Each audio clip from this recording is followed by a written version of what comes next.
Hi students, welcome to Harsh media. So இந்த ஒரு வீடியோவில் நம்ம எதை பற்றி பார்க்க போகிறோம் அப்படின்னா, நம்மளுடைய தமிழக அரசுடைய ஒரு முக்கியமான அறிவிப்பாக கடந்த காலங்களில் இருந்துகிட்டு இருக்கக்கூடிய இப்போவும் இருக்கக்கூடிய ஒரு முக்கியமான அறிவிப்பு என்ன அப்படின்னா, புதுமை பெண் மற்றும் தமிழ் புதல்வன் திட்டங்கள்.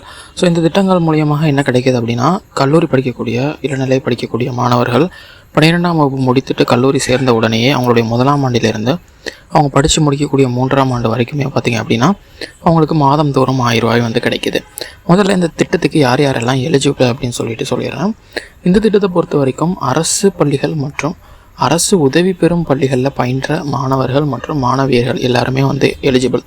அதாவது இப்போ நீங்கள் ஒரு 6லேருந்து 10 வரைக்கும் ஒரு அரசு உதவி பெறும் பள்ளியில் படிச்சிருக்கீங்க, 11, 12 அரசு பள்ளியில் படிச்சிருக்கீங்கனாலும் நீங்கள் எலிஜிபிள் தான்.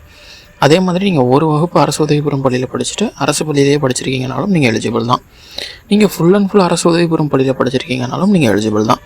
ஸோ ஒரு தனியார் பள்ளியில் கூட நீங்கள் ஒரு வகுப்பு படிக்காமல் மற்ற அரசு பள்ளிகள் அரசு உதவி பெறும் பள்ளிகளை நீங்கள் படிச்சிருந்தீங்கன்னா நீங்கள் எல்லாருமே எலிஜிபிள்.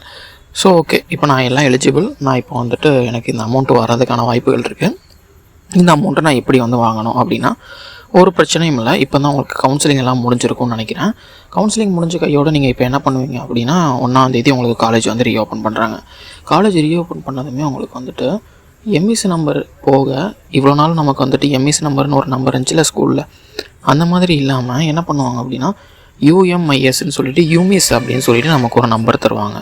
அந்த நம்பர் வந்து கவர்மெண்ட்டே ரிஜிஸ்டர் பண்ணக்கூடிய ஒரு நம்பர். அது வந்துட்டு நம்மளுடைய முக்கியமான ஒரு நம்பர். அதை யூஸ் பண்ணி நம்மளுடைய காலேஜ் டீட்டெயில்ஸ் அண்ட் நம்ம எங்கே படிக்கிறோம், எவ்வளோ தூரம் நம்ம வந்து கவுன்சிலிங்கில் சேர்ந்துருக்கோம், எல்லா டீட்டெயில்ஸுமே அதில் வந்து ரிஜிஸ்டர் பண்ணிடுவாங்க. நம்மளுடைய பர்சனல் டீட்டெயில்ஸ் எல்லாத்தையுமே அதில் ரிஜிஸ்டர் பண்ணி ஏற்றிடுவாங்க. அந்த டீட்டெயில்ஸ் வந்து உங்ககிட்ட நீங்கள் 1ஆம் தேதி ஜாயின் பண்ண முதல் வாரம் இல்லைனா 2வது வாரத்தில் என்ன பண்ணுவாங்க அப்படின்னா கலெக்ட் பண்ணுவாங்க. அப்படி கலெக்ட் பண்ணுறப்போ நீங்கள் என்ன பண்ணணும் அப்படின்னா, தெளிவாக வந்து உங்களோட டீட்டெயில்ஸில் எந்த மிஸ்டேக்ஸுமே இல்லாமல் கொடுக்கணும். உங்களுடைய ஃபோன் நம்பரில் இருந்து, உங்களுடைய பேங்க் அக்கௌண்ட்டில் இருந்து, உங்களுடைய ஸ்கூல்ஸ் படித்த ரெக்கார்ட்ஸ் எல்லாத்தையும், நான் இந்த ஸ்கூலில் படித்தேன்னு சொல்லி நீங்கள் வந்து தெளிவாக வந்து அதில் வந்துட்டு கொடுக்கணும். நீங்கள் மாணவராக இருந்தாலும் சரி, மாணவியராக இருந்தாலும் சரி, அந்த யூமிஸ் நம்பருக்கான தகவல்கள் சேமிக்கிறப்போ நீங்கள் தயவு செஞ்சு ரொம்ப கவனமாக இருந்து பண்ணுங்கள். ஏனோ தானோன்னு ஒரு அட்ரஸை கொடுக்குறேன், ஒரு ஃபோன் நம்பரை கொடுக்குறேன்னு ஒரு சின்ன நம்பர் மிஸ்டேக்காக போனாலும் நமக்கு அந்த ஸ்கீமுக்கு நம்ம எலிஜிபிளாகாமல் போயிடும்.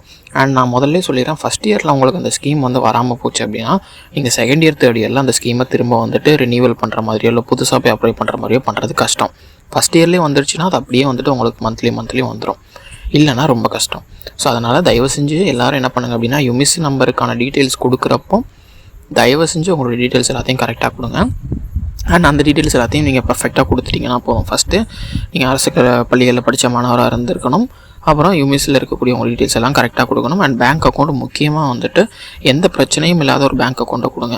லைக் இப்போ ஒரு வருஷம் நான் காசே போடாத ஒரு பேங்க் அக்கௌண்ட்டை கொடுத்தீங்க அப்படின்னா சம்டைம்ஸ் அது பிளாக் ஆகி உங்களுக்கு காசு வராமல் கூட போக சான்சஸ் இருக்குது. நான் நிறையா பேரை பார்த்துருக்கேன், அதனால் சொல்கிறேன். ஸோ அதனால் இதெல்லாம் கரெக்டாக கொடுங்க. அண்ட் அதுக்கப்புறம் உங்களுக்கு அப்ளை பண்ணுற ப்ரொசீஜர் அது எல்லாத்தையுமே உங்கள் காலேஜ் சைட்லேருந்து அவங்களே பண்ணிடுவாங்க.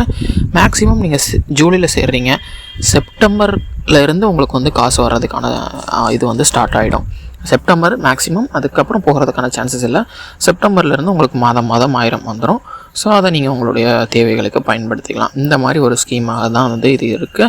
அண்ட் இது வந்துட்டு ரொம்ப ஒரு முக்கியமான ஸ்கீமாக பார்க்கப்படுது கல்லூரி மாணவர்கள் இடையில். ஏன்னா வந்துட்டு நிறையா வெளியூரில் தங்கி படிக்கக்கூடிய மாணவர்கள் வந்துட்டு இதை பயன்படுத்தக்கூடிய ஒரு வேலை இருக்குது. அதனால் இந்த ஸ்கீமுக்கு முக்கியத்துவம் இன்னும் அதிகரிச்சுட்டு வந்துட்டுருக்கு.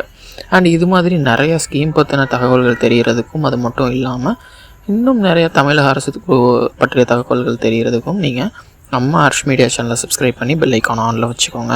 இந்த ஒரு வீடியோவை நான் இதோடு முடிக்கிறேன். இன்னொரு நல்ல செய்தியில் உங்களை வந்து சந்திக்கிறேன். Until then, thank you.